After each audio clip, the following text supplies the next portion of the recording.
ನೆನೆಸಿಕೋ ನಿನ್ನ ಮನೆಯ ದೇವರನ್ನ. ಈಗ ಕೂಡ ನನ್ನದು ಒಂದೇ ನಿರ್ಧಾರ, ನೀನು ಇಲ್ಲಿಂದ ತೊಲಗಬೇಕು ಒಂದು, ಇಲ್ವಾದ್ರೆ ನನ್ನ ಕೈಯಲ್ಲಿ ನಿನ್ನ ಪ್ರಾಣ ಕಳೆದುಕೊಳ್ಬೇಕು. ಯಾಕೆ ಮಾತನಾಡುವ ನಾಲಿಗೆ ನಾಚಿಕೆಗೊಂಡಿದೆ, ಇಲ್ಲ ಧೈರ್ಯವೇ ಕುಗ್ಗವಾಯಿತೆ? ಮಾತನಾಡಲೇಬೇಕು, ಮಾತಾಡೋ. ದಯವಿಟ್ಟು ಗುಂಡೆ ಮಾತ್ರ ಹೊಡೆಯಬೇಡ, ನಾನು ಹೊಟ್ಟು ಹೋಗ್ತೇನೆ, ಬಹುದೂರ ಹೊಟ್ಟು ಹೋಗ್ತೇನೆ, ಆಯ್ತಾ? Please please. Hello my dear friend, how are you? ಏ ಅಂಬಿಕಾ, ಈಗ ಯಾರು ನೆನೆಸಿಕೊಳ್ಳಬೇಕು ಮನೆಯ ದೇವರನ್ನು? ಚೇಳಿನ ವಿದ್ಯೆ ಕಲಿಯದೆ ಹಾವಿನ ಹುತ್ತಿನೊಳಗೆ ಕೈ ಹಾಕಿದಂತಾಯಿತು ನಿನ್ನ ಪಾಳು. ಎಷ್ಟು ತಿಂದರೂ ನೀನು ಆಫ್ಟರ್ ಏಕೋಚಿತ ಹೆಣ್ಣಿನ ಬುದ್ಧಿ ಮೊಣಕಾಲ ಕೆಳಗೆ ಎಂಬ ಮಾತಿಗೆ ನೀನೇ ಸಾಕ್ಷಿ. ಏ ಅಂಬಿಕಾ, ಈಗ ನಿನ್ನ ಪ್ರಾಣ ನನ್ನಲ್ಲಿ ಕುಳಿಯಬಾರದು.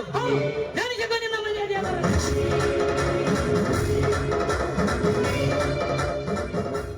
ಬೇಡ ಮಾತೇಶ್, ಬೇಡ, ನಿನ್ ಕೈ ಮುಗಿತೀನಿ, ನನ್ನ ಏನು ಮಾಡ್ಬೇಡ, ಕೈ ಮುಗಿತೀನಿ ಪ್ಲೀಸ್. ಈಗ ನಿನ್ನ ಪ್ರಾಣ ನನ್ನ ಕೈಯಲ್ಲಿ ಉಳಿಯಲಾರದು. ನೆನೆಸಿಕೊ ನಿನ್ನ ಮನೆಯ ದೇವರನ್ನು.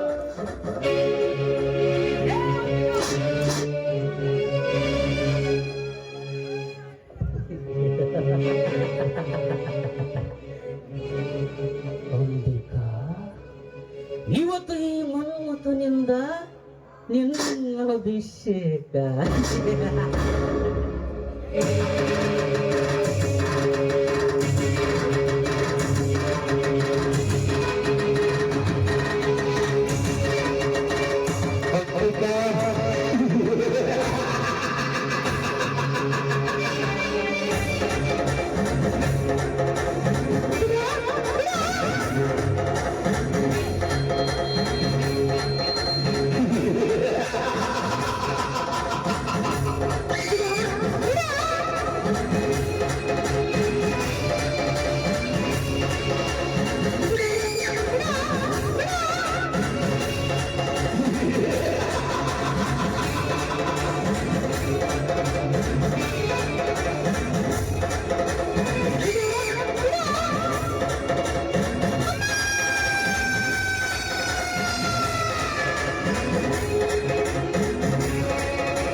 ದಿನಗಳ ಅಂದಲ್ಲವನ್ನು ನಾನು ಇಂದು ಗೆದ್ದುಕೊಂಡೆ. ನಿನ್ನ ಯೌವನದ ವಳಿಯಲ್ಲಿ ಅಂಬಿಗನಾಗಿ ಈಗಿದ ಮೊದಲನೆಯ ಪುರುಷನ.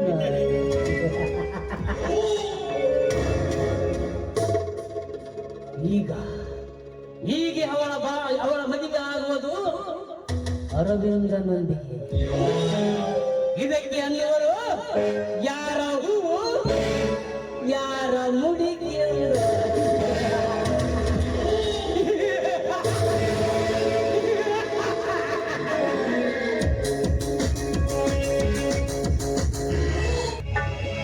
ನಡೆಯಿತೆ ಕನ್ನಡಿ ನಿಧಿ ಬರಗಿದೆ ಅಂಬಿಕಾಳ ನುಡಿ.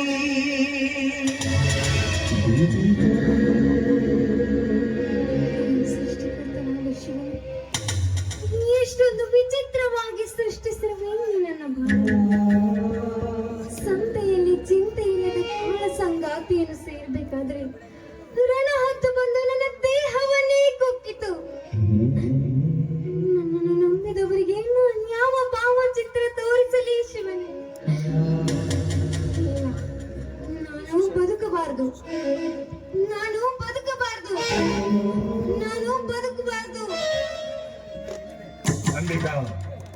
ಸ್ವರ್ಗ ಸಿರಿ ಸಂಪತ್ತು ಇದೆಲ್ಲ ನನಗೆ ಬೇಡ. ನಿನ್ನ ಪವಿತ್ರ ಪ್ರೇಮ, ಶ್ರೀಮಂತಿಕೆಯ ಶೀಲ, ಸ್ವರ್ಗದ ಸಮಾನವಾದ ಈ ನಿನ್ನ ಸೌಂದರ್ಯ, ಶ್ರೀಗಂಧದಷ್ಟು ಪರಿಶುದ್ಧವಾದ ಈ ನಿನ್ನ ಗುಣ ಮುಂದೆ ನನ್ನ ಕಣ್ಣಲ್ಲಿ ಸ್ವರ್ಗ ನಿಜಕ್ಕೂ ಕೀಳಾಗಿ ಕಾಣುವುದಲ್ಲ. ಇಲ್ಲ ಅರವಿಂದ್, ಇಲ್ಲ ಇಲ್ಲ ಇಲ್ಲ, ನೀವು ತೆಗೆದುಕೊಂಡ ಅಂಬಿಕಾ ನಾನಾಗಿಲ್ಲ. ಅಂಬಿಕಾ ಅಮೃತದ ಪಾತ್ರೆಯಲ್ಲಿರುವ ಹಾಲೆಂದು ನೀವು ಭಾವಿಸಿದ್ದೀರ. ಆದರೆ ಅಮೃತದ ಹಾಲಿನಲ್ಲಿ ಮೃಗ ಮಾನವನು ಬಂದು ಉಪ್ಪಿನ ಅರಳು ಸರ್ವೆ ಹೋದ. ಇಲ್ಲ ಅರವಿಂದ್, ನಾನು ನಿಮ್ ಮೋಸ ಮಾಡಲ್ಲ. ನಾನು ನಿನ್ ಬದುಕಬಾರ್ದು.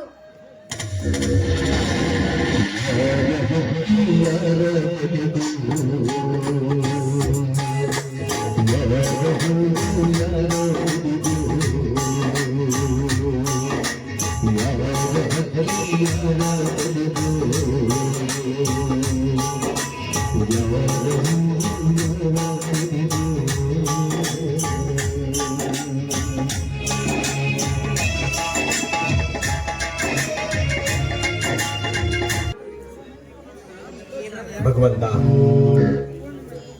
ಇಂದು ನನ್ನ ಮಗಳ ಮದುವೆ. ನನಗೆ ಸಂತೋಷದ ದಿನ ಇದು.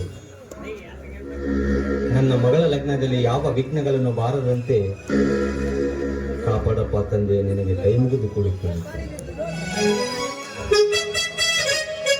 ಮದುವೆಯ ಈ ಬಂದ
ದೇವಸ್ಥಾನದಲ್ಲಿ ನಿನ್ನ ಗೆಳತಿಯರು ದಾರಿ ಕಾಯುತ್ತಿದ್ದಾರೆ. ಬೇಗ ಬೇಗನೆ ಅಲಂಕಾರ ಮಾಡಿಕೊಂಡು ಮದುಮಗಳಾಗಿ ಹೊರಗೆ ಬಾರಮ್ಮ, ಬೇಗ ಬಾ. ಅಂಬಿಕಾ, ಏನು ಮಾಡುತ್ತಿರಬಹುದು? ದುಡ್ಡಿ ಕೊಡ್ತಾ ಇಲ್ಲ. ಈ ಹೆಣ್ಮಕ್ಳ ಪದ್ಧತಿನೇ ಇಷ್ಟೇ. ಯಾವಾಗ ಕನ್ನಡಿ ಮುಂದೆ ನಿಂತ್ಕೊಂಡ್ಬಿಟ್ರೆ ಅಲಂಕಾರ ಮಾಡಿಕೊಳ್ಳಕ್ಕೆ ಅವ್ರ ಸಂಬಂಧ ಪರವನೇ ಇರುವುದಿಲ್ಲ. ಇರಲಿ, ನಾನೇ ಒಳಗಡೆ ಹೋಗಿ ನೋಡ್ಕೊಂಡು ಬರ್ತೇನೆ.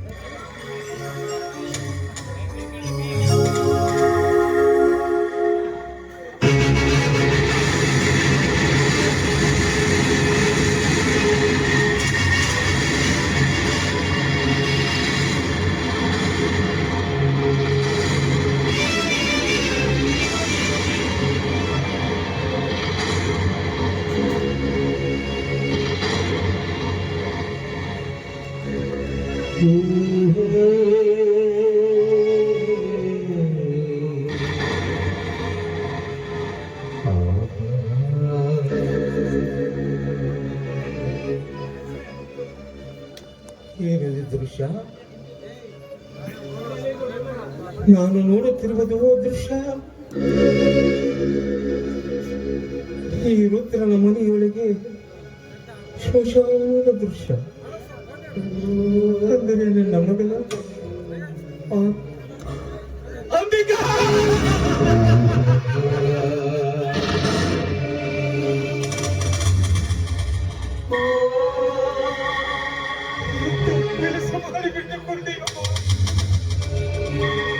ಆತ್ಮಹತ್ಯೆ ಮಾಡಿಕೊಳ್ಳುವಂತ ಆಪತ್ತಾದರೆ ಏನು ಮಾಡ್ತಿದ್ದಮ್ಮ?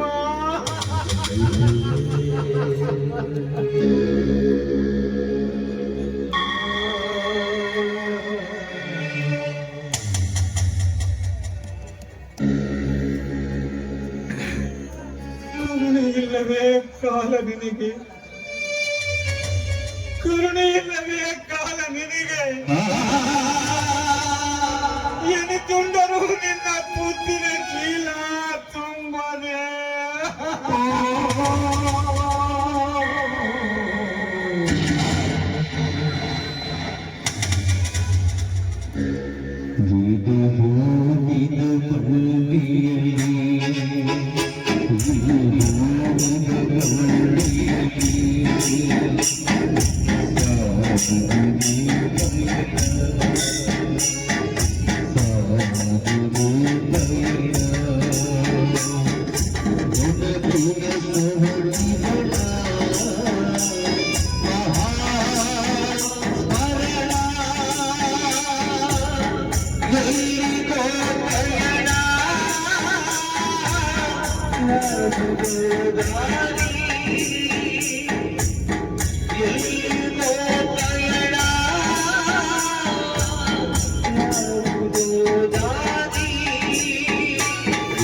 ಅಂಬಿಕಾ, ಆತ್ಮಹತ್ಯೆ ಮಾಡಿಕೊಳ್ಳುವಂತ ಆಪತ್ತಾದನು ಏನು ಬಂದಿತ್ತಮ್ಮ ನಿನಗೆ? ಮದುವೆ ಬಂದ ಜನರು ನಿನ್ನನ್ನು ಕೇಳಿದರೆ ಏನೆಂದು ಹೇಳಲಮ್ಮ, ನಾನು ಏನೆಂದು ಹೇಳಲಿ? ಅಂಬಿಕಾ, ನೀನೇ ಮೆಚ್ಚಿಕೊಂಡಿದ್ದೀಯಲ್ಲಮ್ಮ ನಿನ್ನ ಮಾವನನ್ನು ಮದುವೆ ಮಾಡಿಕೊಳ್ಳಲು. ನಿನ್ನ ಮಾವನನ್ನು ಮದುವೆ ಮಾಡಿಕೊಳ್ಳಲು ನಿನ್ನ ಮನಸ್ಸು ಒಪ್ಪಲಿಲ್ಲವೇನಮ್ಮ? ಇಲ್ಲ, ನಿನ್ನಪ್ಪ ಏನಾದರೂ ತಪ್ಪು ಮಾಡಿದರೆ, ನಿನ್ನಪ್ಪ ಏನಾದರೂ ತಪ್ಪು ಮಾಡಿದರೆ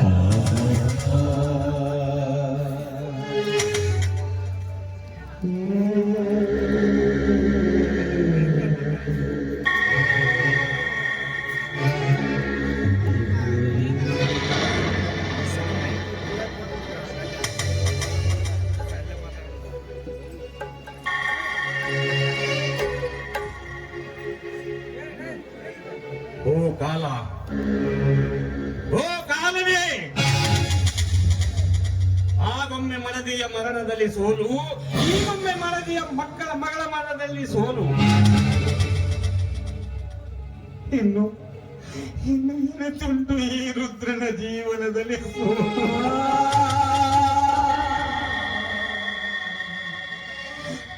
ಅಂಬಿಕಾ, ನಿನ್ನೆ ಮಧ್ಯರಾತ್ರಿಯ ತನಕ ಕುಳಿತುಕೊಂಡು ನನ್ನ ಜೊತೆಯಲ್ಲಿ ಮಾತನಾಡಿದ್ದೇನಮ್ಮ.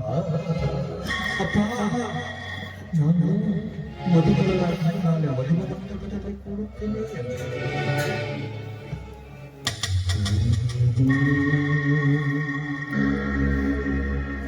ಮದುವೆ ಮಂಟಪದಲ್ಲಿ ಕೂಡುವ ಬದಲು ಮಗಳ ಬಲ್ಲಿಗೆ ಹಾಗೆ ಮಲಗಿದೆಯಮ್ಮ.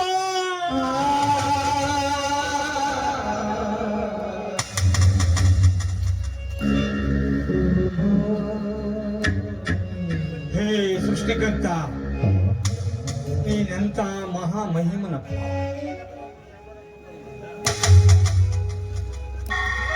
ನೀನೇ ಸೃಷ್ಟಿತ ಸಂಸಾರದೊಳಗೆ ನೆಚ್ಚಿ ಕುಂತಿದ್ದೇನಲ್ಲ, ನಾನು ಹುಚ್ಚ. ಹೌದು ಹೌದು ಹೌದು, ನಾನು ಹುಚ್ಚ.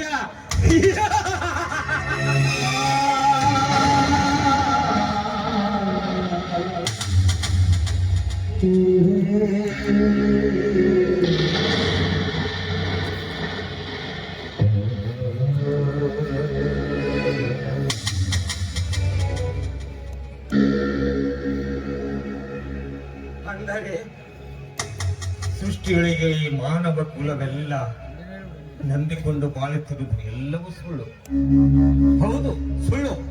ನಾನು ಸುಳ್ಳು, ನೀನು ಸುಳ್ಳು, ಅವನು ಸುಳ್ಳು, ಇವನು ಸುಳ್ಳು. ಸೃಷ್ಟಿಕರ್ತ ಮೊದಲೇ ನೀನೇ ಸುಳ್ಳು.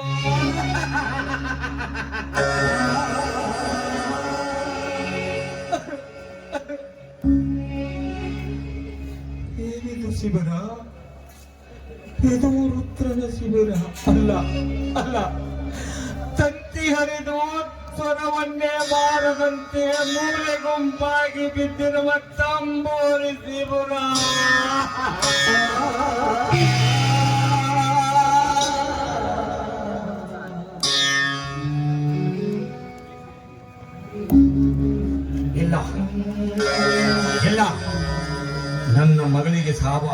ಆಗಲು ಕಾರಣ ಒಂದು, ಯಾವುದನ್ನು ಅನ್ನುವುದನ್ನು ನಾನು ಕಂಡುಹಿಡಿಯಲೇಬೇಕು.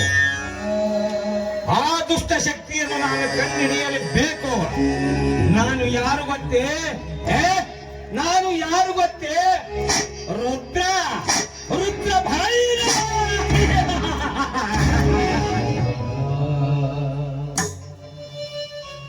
ಅಲ್ಲ ಅಲ್ಲಮ್ಮ, ತುತ್ತು ಇಟ್ಟು ಮುತ್ತು ಕೊಟ್ಟು ಸಾಕಿ ಸಲಹಿದ ನಿನ್ನ ಅಪ್ಪ.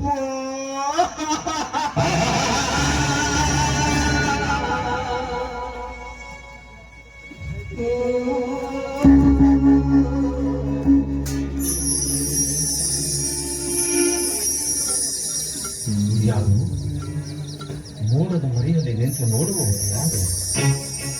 ಓ ಗಂಗಾ, ಅಂದರೆ ನನ್ನ ಮಡದಿ. ಏನು ಗಂಗಾ, ಬಾರಿ ಒಳಗಡೆಗೆ ಯಾಕೆ ಹೊರಗಡೆ ನಿಂತಿದೀಯಾ? ಅಲ್ಲ ಕಣೆ, ನೀನು ಇಷ್ಟೊಂದು ಬೇಗನೆ ಬಂದು ಬಿಟ್ಟಿದೀಯಾ? ಇಷ್ಟು ಬೇಗನೆ ಯಾಕೆ ಬಂದಿದೀಯಾ? ಓ, ನಿನ್ನ ಮಗಳನ್ನು ಕರೆದುಕೊಂಡು ಹೋಗುವುದಕ್ಕಾಗಿ ಬಂದಿರುವೆಯಾ? ನಿನ್ನ ಮಗಳನ್ನು ಕರೆದುಕೊಂಡು ಹೋಗುವುದಕ್ಕಾಗಿ ಬಂದೆಯಾ?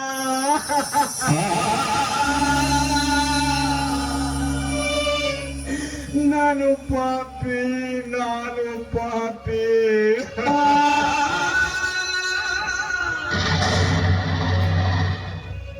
ಗಂಗಾ, ನೀನು ಸತ್ತು ಹೋಗಿದ್ದೀಯಲ್ಲವೇ? ಮತ್ತೋದು ಹೇಗೆ ಬಂದೆ ಇಲ್ಲಿಗೆ? ಬಾ, ಒಳಗೆ ಬಾ. ನೋಡು, ಹಾ, ನಿನ್ನ ಮಗಳು ಮದುವೆ ಇದೆ. ಬಾ ಕಡೆ, ಬಂದಿದ್ದು ಒಳ್ಳೇದಾಯ್ತು. ಇವಳಿಗೆ ಶೃಂಗಾರ ಮಾಡಿಕೊಂಡು ಮದುವೆ ಮಂಟಪಕ್ಕೆ ಕರೆದುಕೊಂಡು ಹೋಗು. ಬಾ ಬಾ ಬಾ, ಬೇಗ ಬಾ. ಅಂಬಿಕಾ, ಏ ಅಂಬಿಕಾ.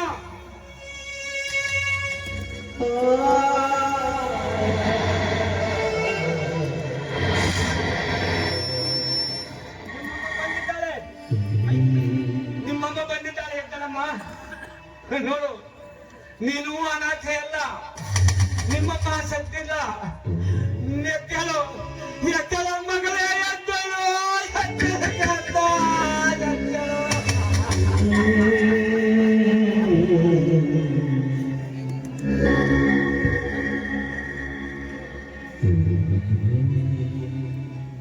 ಗಂಗಾ, ಹೋಗಬೇಡ, ಹೊರಟೆ ಬಿಟ್ಟಿಲ್ಲ ಮದುವೆಗೆ.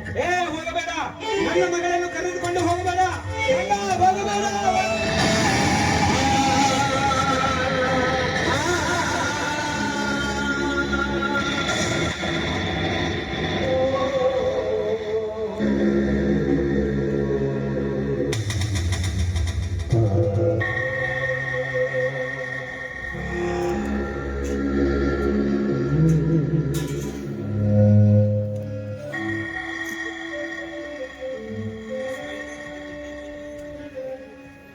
ಬಾರದು ಬಪ್ಪದು, ಬಪ್ಪದು ತಪ್ಪದು. ಆರೇನು ಮಾಡುವರು ಆರಿಂದಲೇ ನೀವುದು. ಪೂರ್ವ ಜನ್ಮದ ಕರ್ಮವು ಬಂದೊದಗಿದಾಗ ಒಂಟಿಯಾಗಿ ಬಂದೆ, ಒಂಟಿಯಾಗಿ ಹೊರ ಬಂದೆ. ಹೊರಡು ಮಗಳೇ, ಹೊರಡು. ಆ ಸತ್ತನಿಂದ ತಾಯಿಯ ಮಡಿಲಲ್ಲಿ ಸೇರಿ ಸ್ವರ್ಗ ಸುಖಿಯಾಗಿ ಬಾಳು. ಇದೇ ನಿನ್ನ ತಂದೆಯ ಕೊನೆಯ ಆಶೀರ್ವಾದ.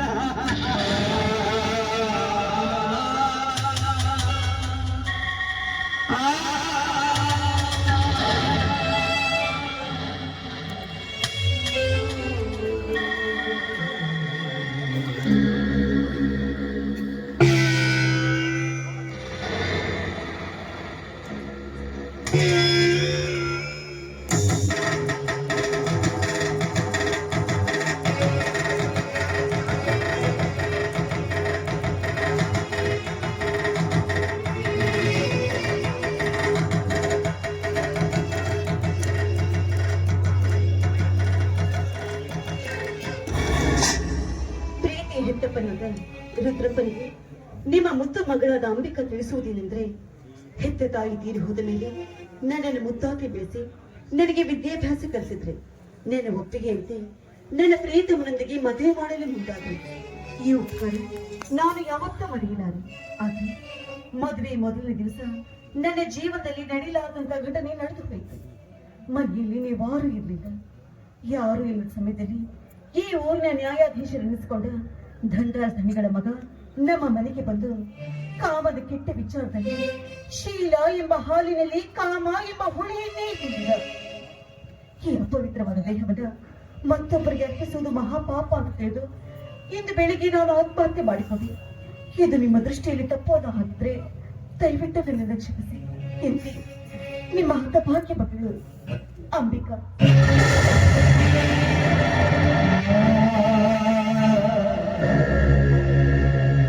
ಏನು ಮಹಾಂತೇಶ, ನಾನು ಹರಕೆ ಹೊತ್ತ ನನ್ನ ಮಗ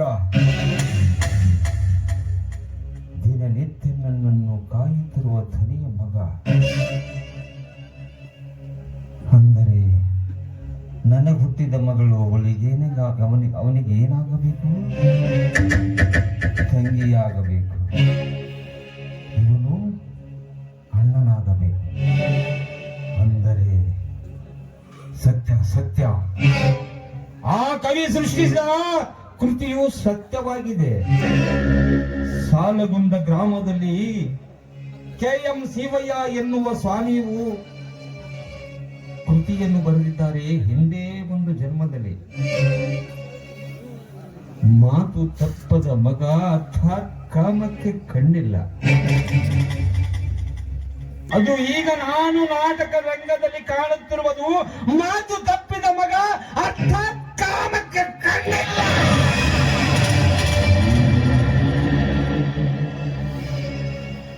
ಎಲವೋ ಕೂಡ ರಾಕ್ಷಸ, ನಿನ್ನಂತ ರಾಕ್ಷಸನು ಹುಟ್ಟುತ್ತಾನೆ ಎಂದು ನಿನ್ನ ತಾಯಿಯ ಗರ್ಭದ ಮೇಲೆ ಬಂಡೆಯನ್ನಾಗಿ ಬಂಡೆಯನ್ನ ಎಳೆದಿದ್ದ.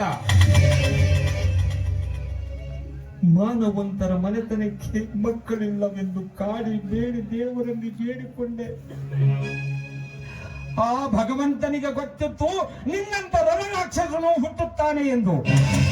ಅದಕ್ಕಾಗಿಯೇ ನಿನ್ನ ತಾಯಿಯ ಗರ್ಭದ ಮೇಲೆ ಬಂಡೆಯನ್ನೆಳೆದಿದ್ದ.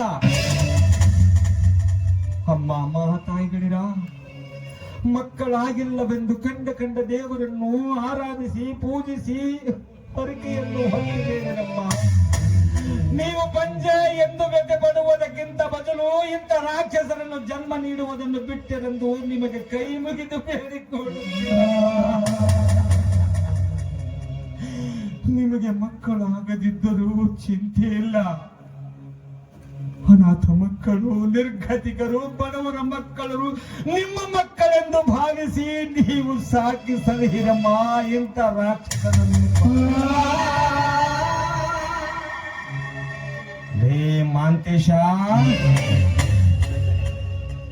ಮದುಮಗಳಾಗಿ ಮುತ್ತೈದೆಯಾಗಿ ಗಂಡನ ಮನೆಗೆ ಸೇರಬೇಕಾದ ನನ್ನ ಮಗಳನ್ನು ಮೊಸಳಕ್ಕೆ ಕಳಿಸಿದೆಯಲ್ಲೇ ಮೂರ್ಖ. ಇನ್ನು ನಿನ್ನ ಮರಣ ನನ್ನ ಕೈಯಲ್ಲಿದೆ. ಯಾವ ಭೂಭಾಗದಲ್ಲಿ ಅಡಿಗೆ ಕುಳಿತರೂ ನಿನ್ನನ್ನು ಹುಡುಕಿ ತಡಗಿವೆ. ಹೆಚ್ಚೇನು ನಿನ್ನ ತಾಯಿಯ ಗರ್ಭದಲ್ಲಿ ಅಡಿಗೆ ಕುಳಿತರೂ ಗರ್ಭವನ್ನು ಬೆಗೆದು ಬಯಲಿಗಳಿವೆ. ಬಂದರೆ ಮೂರ್ಖ.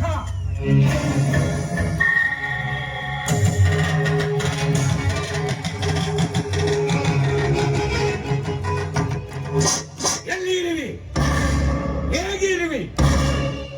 ನಿನ್ನ ಸಂಹಾರ ಮಾಡುವ ತನಕ ಬಿಡುವುದಿಲ್ಲ. ನಾನು ಬಿಡುವುದಿಲ್ಲ. ಧನರಾಜ್, ಮುಂದೆ ಹೆಚ್ಚಿಟ್ಟರೆ ನನ್ನ ಆಣೆಯಾಗಿದೆ. ದಯವಿಟ್ಟು ಮುಂದಕ್ಕೆ ಬರಬೇಡ. ಮದುವೆಗೆ ಬರುವ ಮಾನವರಲ್ಲೂ ನೀವು ಮಾನವರನ್ನು ತಿಂದು ತೇಗುವ ನರರಾಕ್ಷಸ. ಏನೇನೋ ಯಾಕೆ ಏನೇನೋ ಮಾತಾಡ್ತಾ ಇದೆಯಲ್ಲ.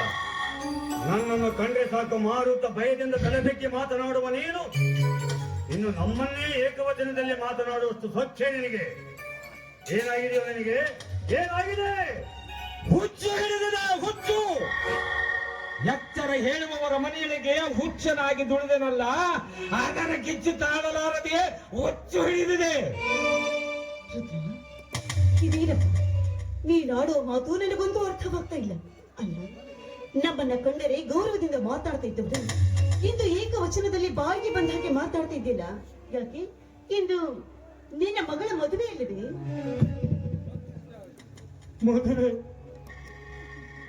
ಮದುವೆ ಎಂಬ ಮೂರಕ್ಷರ ಮುಗಿದೇ ಹೋಗಿದೆಯವ್ವ.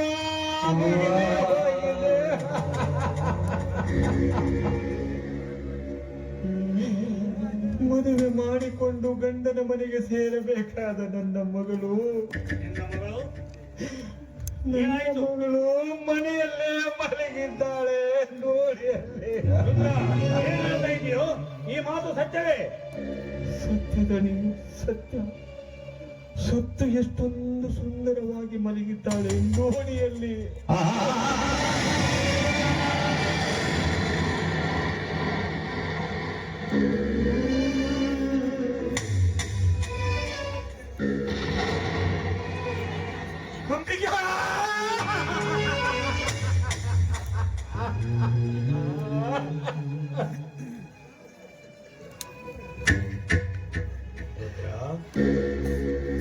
ನಿನ್ನ ಮಗಳು ಆತ್ಮಹತ್ಯೆ ಮಾಡಿಕೊಳ್ಳುವಂತ ಅವಮಾನವಾದರೂ ಏನಾಗಿತ್ತು? ಯಾವ ಅವಮಾನಕ್ಕಾಗಿ ಆತ್ಮಹತ್ಯೆ ಮಾಡಿಕೊಂಡಳು? ಯಾವ ಅಪಮಾನಕ್ಕಾಗಿ ಆತ್ಮಹತ್ಯೆ ಮಾಡಿಕೊಂಡಳು? ಯಾವ ಅವಮಾನಕ್ಕೂ ಅಲ್ಲ, ಆಪತ್ತಿಗೂ ಅಲ್ಲ. ಅವಮಾನಗೊಳಿಸಿ ಅಪಮಾನಗೊಳಿಸಿ ಆಪತ್ತು ತಂದೊಡ್ಡಿ ಹೋದ. ಯಾರವರು? ಹೇಳು ಹೇಳು. ಹೇಳು ರುದ್ರ, ನಿನ್ನ ಮಗಳ ಆತ್ಮಹತ್ಯೆಗೆ ಕಾರಣ ಆದ ಆ ಕುಲನಾಥಕ ಯಾರು? ಅವನೇ ಆ ದುಷ್ಟ ತಾಯಿ ಗಂಡ. ನಿಮ್ಮ ಉದರದಲ್ಲಿ ಜನಿಸಿದ ನಿಮ್ಮ ಮಗ ಮಾತೆಲ್ಲ.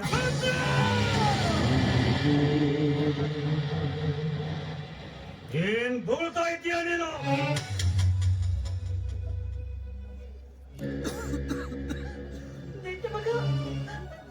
ನನ್ನ ಮಗ ಇಂಥ ಕೃತಿಗೆ ಹೌದು ಹೌದು ಹೌದು, ಇದು ನಿಮ್ಮ ಮಗ ಮಾಡಿದ ದುರಂತವಿದು.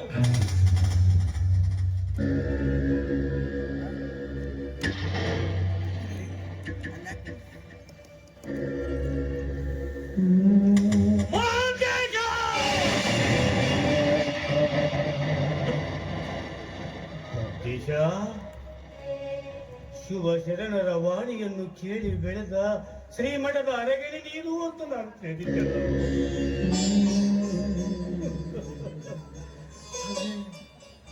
ಸವಾಸ ದೋಷದಿಂದ ಕಟುಗರ ಮಾತು ಕೇಳಿ 10 ಜನರನ್ನು ಕುಕ್ಕಿ ತಿನ್ನುವ ರಣಹದ್ದು ನೀನಾಗ್ತಿ ಅಂತ ನಾನು ಭಾವಿಸಿಲ್ಲ.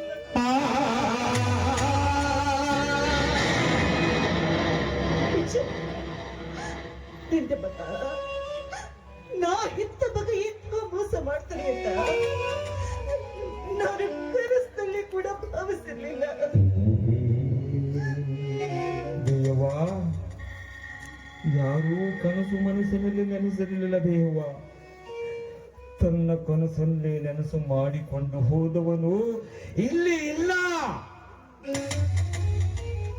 ಇಲ್ಲಿ ಇರುವುದು ನಾವು ಬರೀ 3 ಜನ ಮಾತ್ರ.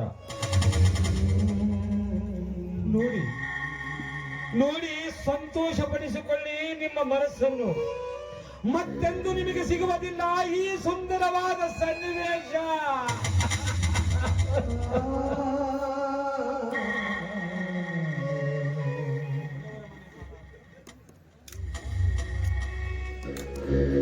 ಬಡವರ ಮನೆ ಹಾಳಾದರೆ ಭತ್ತ ಬೆಳೆದವನ ಮನೆಗೆ ಕೊಬ್ಬು ಬಂದಂತೆ ಎಂದು ಹೇಳುವ ಮಾತು ಸುಳ್ಳಾಗಲಿಲ್ಲ. ಧನ್ರಾಜ್, ನಾನು ಏಕವಚನದಲ್ಲಿ ಮಾತನಾಡಿದ್ದಕ್ಕೆ ನಿಮಗೆ ಅವಮಾನವಾಗಿರಬೇಕಲ್ಲವೇ? ಯಾಕಂದ್ರೆ ನೀವು ನ್ಯಾಯವಂತರು, ಮಾನವಂತರು. ನಿಮಗೆ ಮದುವೆಯಾಗಿ 3 ವರ್ಷವಾದರೂ ನಿಮಗೆ ಮಕ್ಕಳಾಗಲಿಲ್ಲ. ಅಯ್ಯೋ ದೇವರೇ, ಇವರಿಗೆ ಮಕ್ಕಳಾಗಲಿ ಎಂದು ಹರಕೆಯವನ್ನಂತೂ ದೇವರಿಗೆಲ್ಲ ತುಪ್ಪದ ಅಭಿಷೇಕ ಮಾಡಿಸಿದೆ. ಉಪಕಾರ ಮಾಡಿದವರಿಗೆ ನಿಮ್ಮ ಮಗ ಹೋದ. ಧನ್ರಾಜ್ ಹಾಲೆರೆದವರಿಗೆ ವಿಷ ಬರೆದು ಹೋದ. ದೊಡ್ಡವರ ಮಗನೆಂದು ಇದೇ ಕೈಯಿಂದ ಎತ್ತಿ ಆಡಿಸಿದೆ, ತುತ್ತು ಮಾಡಿ ತಿನ್ನಿಸಿದೆ, ಮುತ್ತು ಕೊಟ್ಟೆ, ಹೆಗಲ ಮೇಲೆ ಒತ್ತು ನಿತ್ಯ ಕರ್ಮದಂತೆ ತಿರುಗಿದೆ.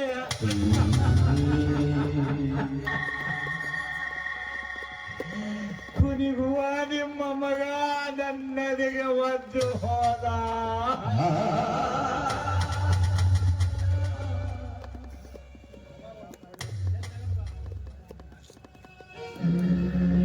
ಧನ್ರಾಜ್, ದುಡಿಯುವವರ ಮನೆಯೊಳಗೆ ಹಾಳು ಮಗನು ಎಂದೂ ಯಜಮಾನನಾಗಲಾರ. ಯಜಮಾನನೇ, ಈ ಹಾಳು ಮಗನೇ, ಈ ಹಾಳು ಮಗನನ್ನು ಹಾಳು ಮಾಡಿಬಿಟ್ಟಿರಿ, ಹಾಳು ಮಾಡಿಬಿಟ್ಟಿರಿ.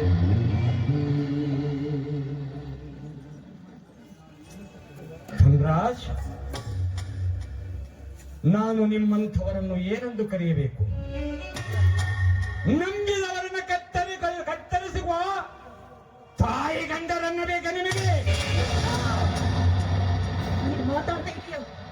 ಏನು ಮಾತಾಡ್ತಾ ಇದ್ದೀನಿ ನೀನು? ಯಾಕೆ ಯವ್ವ, ನಿನ್ನ ಮನಸ್ಸಿಗೆ ನೋವಾಗಿದೆಯೇ?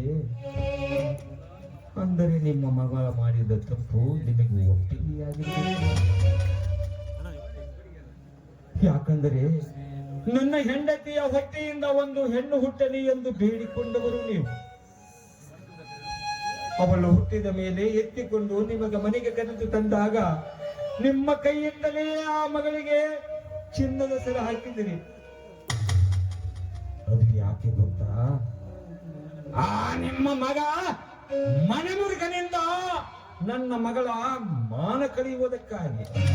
ಅದು ಇದು ನಿಮ್ಮ ಋಣ ತೀರಿಸಿಕೊಂಡು ಬಿಟ್ಟಿರಿ.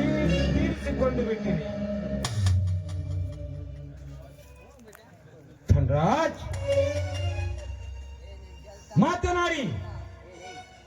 ಮಾತನಾಡುವ ನಾಲಿಗೆ ನಾಚಿಕೆಗೊಂಡಿದೆ, ಧೈರ್ಯ ಕುಗ್ಗಿದೆ, ಇಲ್ಲ ಮಾತನಾಡುವ ರೀತಿಯೇ ಬೇರೆಯಾಯಿತು.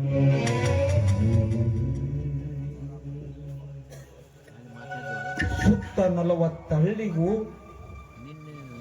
ನ್ಯಾಯ ಹೇಳುವ ನ್ಯಾಯವಂತರು ನೀವು, ಮಾನವಂತರು ನೀವು. ನ್ಯಾಯವಂತರ ಮನೆಯ ಅಂಗಳದ ಮುಂದೆ ಹಾವೊಂದು ಹುತ್ತು ಮಾಡಿಕೊಂಡಿರುವುದು ಹರಿದವರಾದ ನಿಮಗೆ ಗೊತ್ತಾಗಲಿಲ್ಲ. 10 ಜನರನ್ನು ನೀವು ಅಮೃತ ಕುಡಿಸಿದರೆ ವಿಷದಲ್ಲಿ ಅಡಿಗೆ ಕುಳಿತಿರುವ ಹುತ್ತಿನಲ್ಲಿರುವ ಹಾವು ವಿಷ ಬಡಿಸುತ್ತದೆ ಎಂದು ಹಡೆದವರಿಗೆ ನಿಮಗೆ ಗೊತ್ತಾಗಲಿಲ್ಲ. 10 ಜನರನ್ನು ಬಟ್ಟು ಮಾಡಿ ತೋರಿಸುವವರು ನೀವು. ನಿಮ್ಮ ಅನ್ನದ ತಟ್ಟೆಯಲ್ಲಿ ಹಂದಿ ಬಿದ್ದು ಸತ್ತಿರುವುದು ನಿಮಗೆ ಗೊತ್ತಿಲ್ಲ.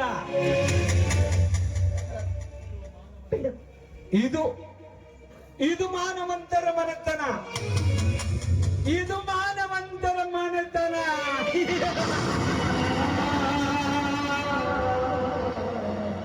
ಅಲ್ಲ ಅಲ್ಲ, ಇದು ನಮ್ಮಂಥವರ ವ್ಯಥೆ. ಇದು ನಮ್ಮಂಥವರ ವ್ಯಥೆ.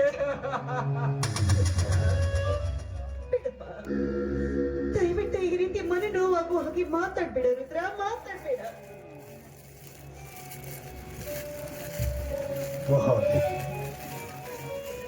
ಮಧ್ಯದಲ್ಲಿ ಮಾತನಾಡಬೇಡ, ಸ್ವಲ್ಪ ಮೌನ ಮಾತಾಡೋ ರುದ್ರ. ನಿನಗೇನೇನು ಮಾತನಾಡಬೇಕಾಗಿದೆಯೋ ಎಲ್ಲವನ್ನು ಮಾತಾಡ್ಬಿಡು.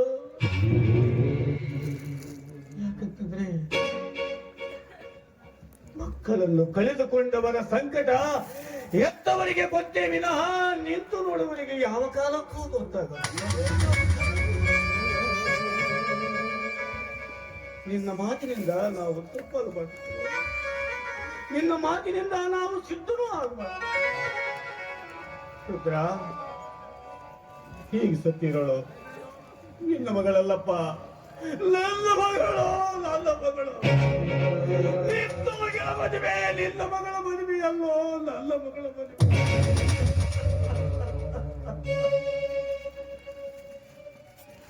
ನನ್ನ ಮಗ ತಪ್ಪು ಮಾಡಿಬಿಟ್ಟ. ತಪ್ಪು ಯಾರೇ ಮಾಡಿರಲಿ, ತಪ್ಪು ತಪ್ಪೇ. ತಪ್ಪು ಮಾಡಿದವನಿಗೆ ಶಿಕ್ಷೆ ಯಾವ ಕಾಲಕ್ಕೂ ತಪ್ಪಬಾರದು. ರುದ್ರ,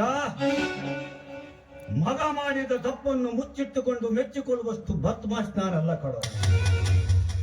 ಇಂಥ ತಪ್ಪು ಮಾಡಿದ ಮೇಲೆ ಸಮಾಜದಲ್ಲಿ ಅವನೆಂಥ ಅಂತಸ್ತಿನಲ್ಲಿದ್ದರೂ ನೆಲಮಟ್ಟಕ್ಕೆ ಬರಲಿಲ್ಲ. ರುದ್ರ,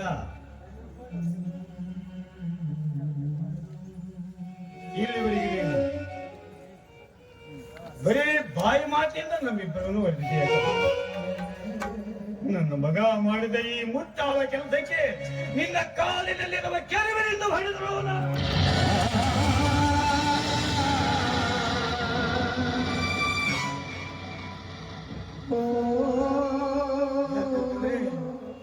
ತಪ್ಪು ಮಾಡುವ ಮಕ್ಕಳನ್ನು ಹಡೆದದ್ದು ನಮ್ಮ ಕರ್ಮ. ಆ ಕರ್ಮನ ಕಳೆದುಕೊಳ್ಳಬೇಕಾದದ್ದು ನಮ್ಮ ಕರ್ಮ. ಮಾತಾಡಪ್ಪ, ಮಾತಾಡು.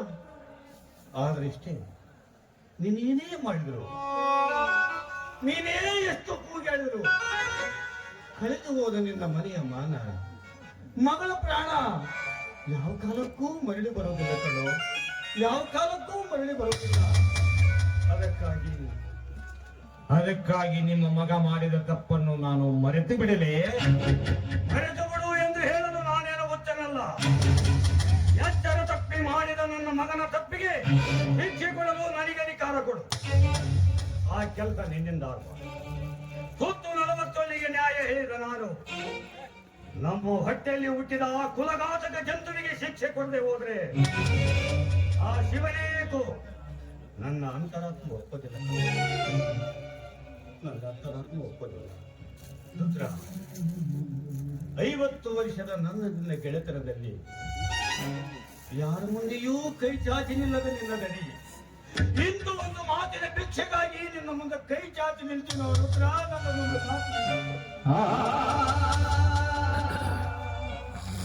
ಕೇಳಿ ಕೇಳಿ, ಅದನ್ನೇನು ಕೇಳಬೇಕಂತ ಹೇಳ್ತೀರಾ? ಕೇಳಿ, ನಾನು ನಡೆಸ್ಕೊಡ್ತೀನಿ ಅಂತ ನನಗೆ ಭಾಷೆ ಕೊಡು.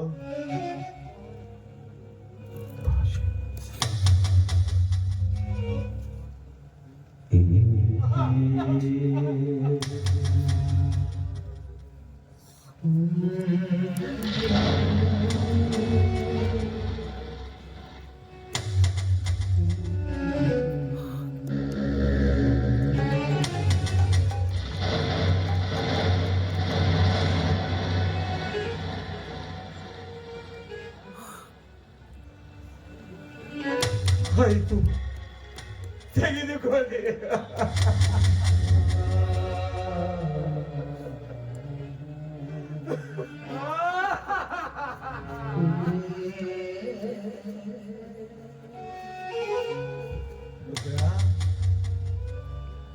ಸುತ್ತು 40 ಹಳ್ಳಿಗಳಲ್ಲಿ, ಸುತ್ತು 40 ಹಳ್ಳಿಗಳ ಜನಮಾನಸದಲ್ಲಿ ನನ್ನ ಮನೆತನ ನ್ಯಾಯವಂತರ ಮನೆತನ, ಮಾನವಂತರ ಮನೆತನ. ಇಂಥ ಮನೆತನದಲ್ಲಿ ಹುಟ್ಟಿದ ಮಗ ಇಂಥ ಕೀಳು ಕೆಲಸ ಮಾಡಿದ ಅಂತ ಈ ಮಂದಿ ಗೊತ್ತಾದ್ರೆ ನಮ್ಮ ಮಾನ ಮರ್ಯಾದೆ ಎಲ್ಲ ಮಂಟು ಪಾಲಾಗಿ ಹೋಗ್ತದೆ.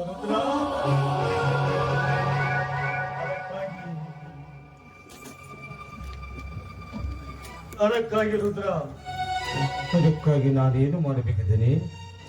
ನಿನ್ನ ಮಗಳ ಸಾವಿಗೆ ನನ್ನ ಮಗನೇ ಕಾರಣ ಅಂತ ಯಾವ ಕಾಲಕ್ಕೂ ಯಾರ ಮುಂದೆಯೂ ಗೊತ್ತಾಗಬಾರದು.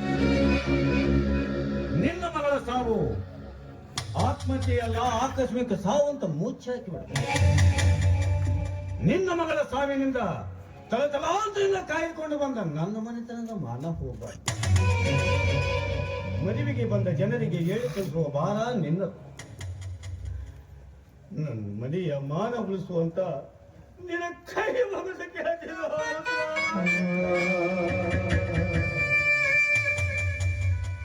ಅಷ್ಟಕ್ಕೂ ನಿನ್ನ ಕಲ್ಲಿನಂತ ಹೃದಯ ಕರಗದೆ ಹೋದ್ರೆ ಕೇಳ್ತೀನೋ ನನ್ನ ಮನೆತನದ ಮಾನ ಕಾಪಾಡು.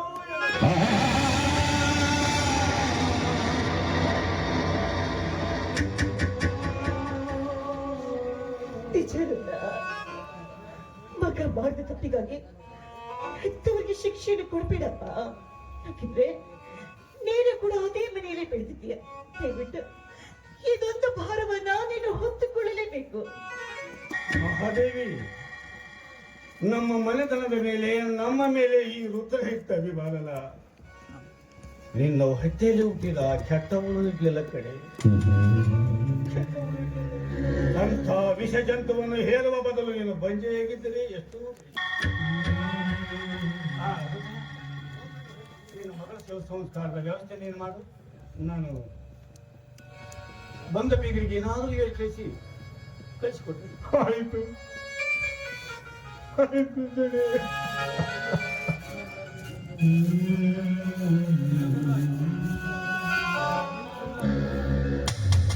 ಅಯ್ಯೋ ದುರಂತ ದೈವವೇ ಅಂಬಿಕಾ,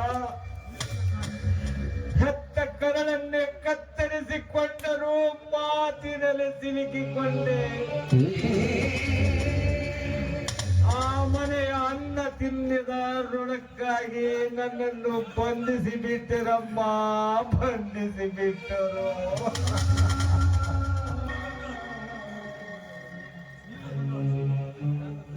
ಧನ್ರಾಜ್, ಒಂದು ಮಾತು ಹೇಳ್ತೇನೆ, ಕೇಳ್ತೀರಾ? ನಿಮ್ಮ ಮನೆಯ ಅನ್ನ ಉಂಡ ಋಣಕ್ಕಾಗಿ ನಿಮ್ಮ ಮಾತನ್ನು ನಾನು ಪಾಲಿಸುತ್ತೇನೆ. ಆದರೆ ನಿಮ್ಮ ಮಗ ಮಾಡಿದ ತಪ್ಪನ್ನು ಶಿಕ್ಷೆ ಕೊಡದೆ ಹೋದರೆ ರುದ್ರ, ಇದೆಂತ ಸನ್ನಿವೇಶ, ಇದೆಂತ ಸಂದರ್ಭ? ಇಂಥ ಸಂದರ್ಭದಲ್ಲಿ ನಿನ್ನ ಮಗನಿಗೆ ಶಿಕ್ಷೆ ಕೊಡದೆ ಹೋದರೆ ಎಂದು ನೀನು ನನ್ನನ್ನು ಕೇಳಿದೆಯೇನೋ? ಹೌದು, ಕೇಳಿಲ್ಲಿ. ದಿಕ್ಕು ತಪ್ಪಿ ಚಲಿಸಬಹುದು ಹಿಮಾಲಯ ಪರ್ವತದಿಂದ ಧುಮುಕಿ ಬರುವ ಕಾರ್ಮೋಡಗಳು. ದಿಕ್ಕು ತಪ್ಪಿ ಹುಟ್ಟಬಹುದು ದಿನನಿತ್ಯ ಹುಟ್ಟಿ ಬೆಳಗುವ ಸೂರ್ಯಚಂದ್ರರು. ಹುಷಿಯಾಗಬಹುದು ಆ ರಾಮ ಬಿಟ್ಟ ಬಾಣದ ರುದ್ರ, ಇವನು ಮಾನವಂತ ಮಾನವರಿಗೆ ಹುಟ್ಟಿದ ಮಗ. ಕೊಟ್ಟ ಮಾತಿನಂತೆ ನನ್ನ ಮಗನಿಗೆ ಶಿಕ್ಷೆ ಕೊಡದೆ ಹೋದ್ರೆ ಮಾನವಂತ ಮನೆತನದವರಿಗೆ ಹುಟ್ಟಿದವನಲ್ಲ, ಆದರದ ಒಟ್ಟಿಗೆ ಹುಟ್ಟಿದವನಿಗೆ. ಬೇಡ, ದಯವಿಟ್ಟು ನನ್ನ ಮಾತನ್ನು ಕೇಳಿ. ಸುಮ್ಮನೆ ನನ್ನ ಮಗ ಮಾಡಿದ ತಪ್ಪಿಗಾಗಿ ಇಲ್ಲದ ಆಲೋಚನೆಯನ್ನು ಮಾಡಬೇಡಿ. ಅವನು ಮಾಡಿದ ತಪ್ಪು ಅಂತ ನನಗೂ ಕೂಡ ಗೊತ್ತು. ಅದಕ್ಕಾಗಿ ಆ ತಪ್ಪಿಗೆ ಅವನನ್ನ ಬೇಕಾದ್ರೆ ಈ ಊರನ್ನ ಬಿಟ್ಟು ದೂರ ಇಲ್ಲ. ನಿನಗೂ ಒಂದು ಮಗಳಿತ್ತು. ರುದ್ರನ ಪರಿಸ್ಥಿತಿ ನಮ್ಮಿಬ್ಬರಿಗೆ ಬಂದಿದ್ದರೆ ಏನು ಮಾಡುತ್ತೀವಿ? ಚಿನ್ನದ ಸೂಜಿ ಎಂದು ಸಣ್ಣಗೆ ಚುಚ್ಚಿಕೊಳ್ಳುತ್ತಿದ್ದೇನು? ಮುಂದಾಗುವುದು ಮುಂದಾಗು.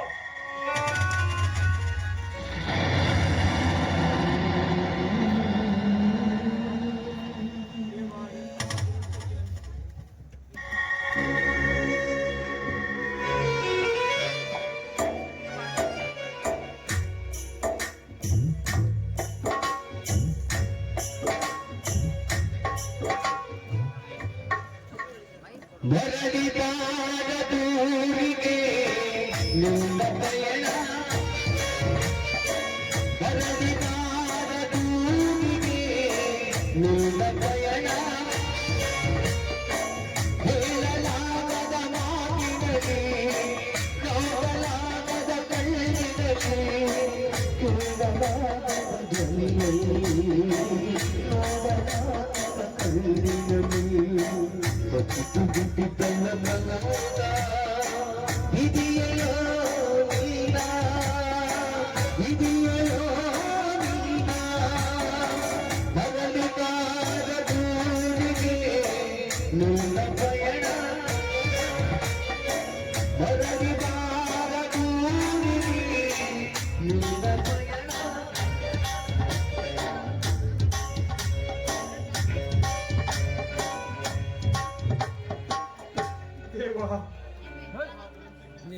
ನನಗೆ ಎಂತಹ ದುರಂತಕ್ಕೆ ಈಡು ಮಾಡಿದೀಯ. ಎಂತ ದುರಂತಕ್ಕೆ ಈಡು ಮಾಡಿದೀಯಾ? ಹೆತ್ತ ಕರಳನ್ನೇ ಕತ್ತರಿಸಿಕೊಂಡರೂ ತುತ್ತಿಟ್ಟ ಋಣಕ್ಕೆ ಭಾರವಾದೆ. ಅದಕ್ಕೆ ಹಿರಿಯರು ಹೇಳಿದ್ದಾರೆ, ಹೆತ್ತ ಮಕ್ಕಳಿಗಿಂತ ತುತ್ತು ಇಟ್ಟು ಅವರ ಭಾರ ಹೆಚ್ಚೆಂದು. ದಯವಿಟ್ಟು ನನ್ನನ್ನು ಕ್ಷಮಿಸಿ ಬಿಡಮ್ಮ ಬೇಗ. ಈ ನಿನ್ನ ನಿಸ್ಸಾಯಗಳ ತಂದೆಯ